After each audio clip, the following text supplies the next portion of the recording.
શ્રી ગણેશાય નમઃ. સૌને મારા જય શ્રી કૃષ્ણ, જય અંબે. તો મિત્રો, પ્રભુ દર્શનમાં આપનું સ્વાગત છે. તો મિત્રો, આજના વિડીયોમાં આપણે પુરુષોત્તમ માસનો 10મો અધ્યાય સાંભળીશું. ભગવાન શંકર પ્રત્યે મેઘાવતીની શ્રદ્ધા અને કથા અને ફળ સાંભળીશું.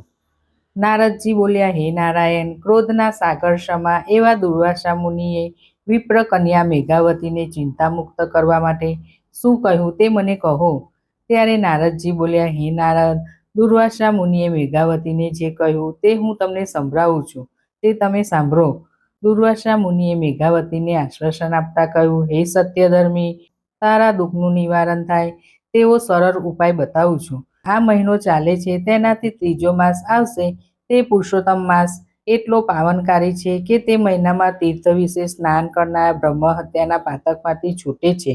ગંગામાં 12,000 વર્ષ સુધી સ્નાન કરવાથી જે ફળ મળે છે તે જ ફળ આ પાવનકારી પુરુષોત્તમ માસમાં કોઈ પણ જળાશયમાં એકવાર સ્નાન કરવાથી મળે છે.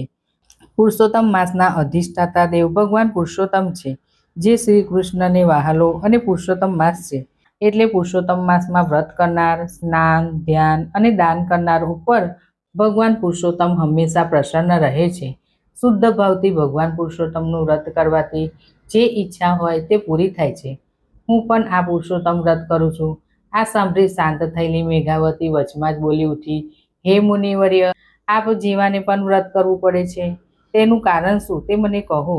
ત્યારે દુર્વાસા મુનિ બોલ્યા, એક દિવસ કોઈ કારણસર મને અંબરીશ રાજા પ્રત્યે અધિક ક્રોધ ઉપજ્યો. તેને બાળી નાખવા મેં કૃતાશક્તિ મોકલી.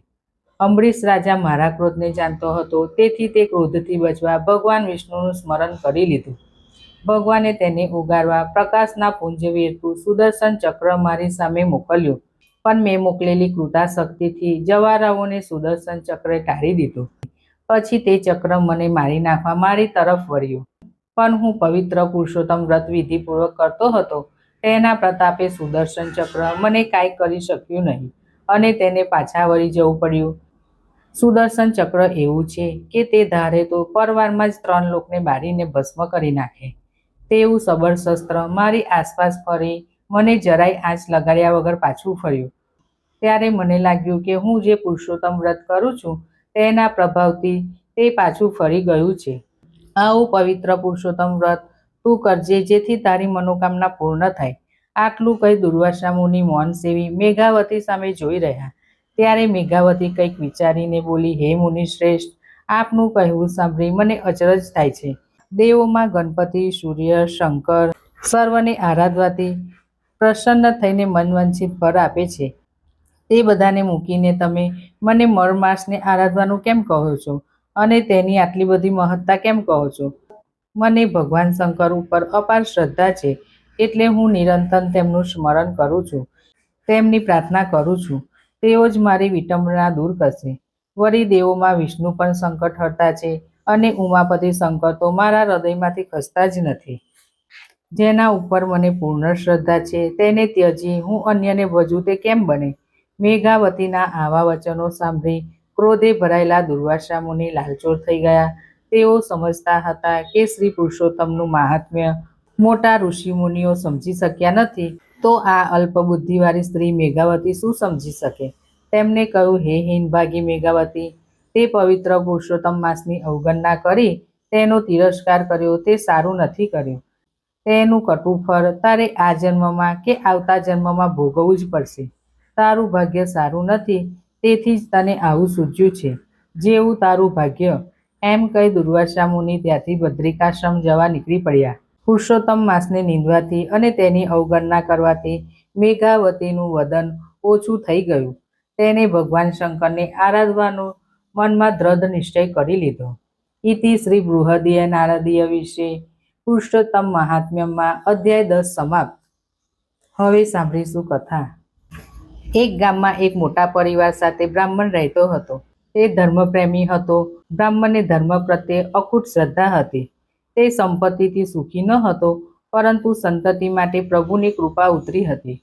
તેમને 2 દીકરા અને 4 દીકરી હતી. બ્રાહ્મણની બંને વ્રતધારી હતા. તેમાંય શ્રાવણ માસમાં તેઓ વ્રત કરે, સ્નાન અને ધ્યાન કરતા. દાન આપવા જેવી વસ્તુઓ તેમની પાસે નહોતી, છતાં ફૂલ નહીં તો ફૂલની પાકડી એમ પ્રમાણે દાન કરતા. બ્રાહ્મણી વ્રત કરે પરંતુ બધાયનું રાંધવું પડે, તેથી ખૂબ જ અકળાઈ જતી. છોકરીઓ હજુ નાની હતી. જ્યારે છોકરીઓ મોટી થઈ ત્યારે વારા પરથી પરણાવીને સાસરે મોકલી દીધી, એટલે બ્રાહ્મણીના માથેથી રસોઈ અને ઘરકામ તો ઉતર્યા જ નહીં. એક વખતે બ્રાહ્મણીએ અધિક માસમાં પુરુષોત્તમ વ્રત કર્યું. તે રોજ નદીએ નાહવા જતી.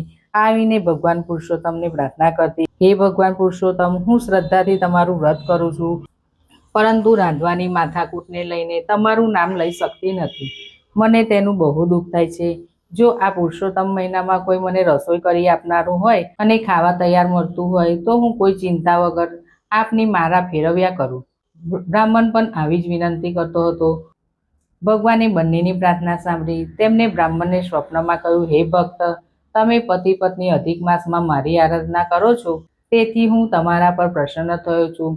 તમારી પત્નીની માંગણી છે કે તૈયાર ખાવાનું મળતું હોય તો પોતે શાંતિથી ધર્મ ધ્યાન કરી શકે, તેથી હું ચમત્કારી કઠોળ અને કળછી આપું છું. એ બંને વસ્તુઓ સવારે તમારે રસોડામાં જોવા મળશે. કઠોળ અને કળછી ફેરવવાથી એમાંથી રોટલા, રોટલી, પૂરી, ભાખરી કે મીઠાઈ જેવી તમારી ઈચ્છા કરશો તે તૈયાર મળશે. અને તપેલીમાં કળછી ફેરવવાથી દાળ, કઢી કે શાક જેની ઈચ્છા કરશો તે તમને મળશે. પણ એટલું યાદ રાખજો કે તમારાથી સારી રીતે ભક્તિ થાય માટે તમને આ વસ્તુ ભેટ કરવામાં આવે છે.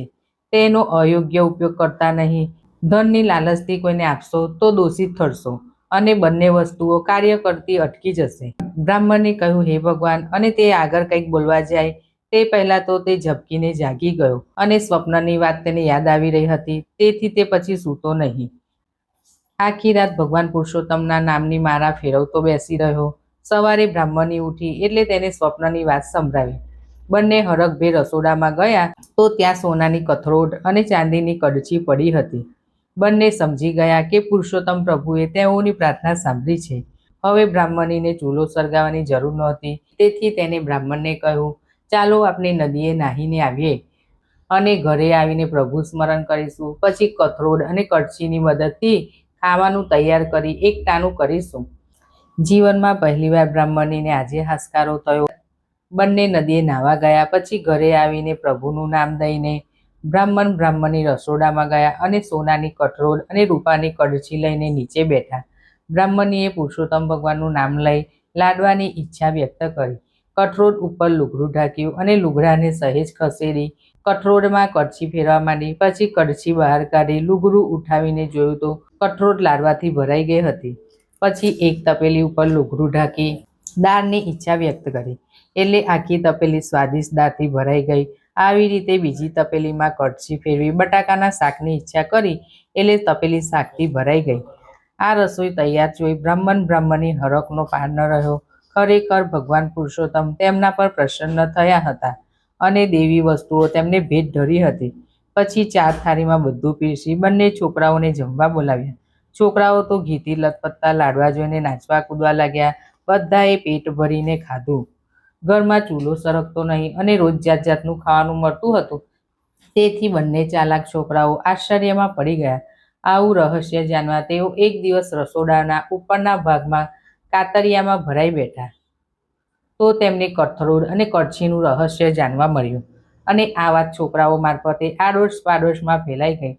જ્યારે રાજાની રાણીએ કઠોળ અને કળછીની આ ચમત્કારી વાતો જાણી ત્યારે તે વસ્તુઓ લેવાની હટ કરી.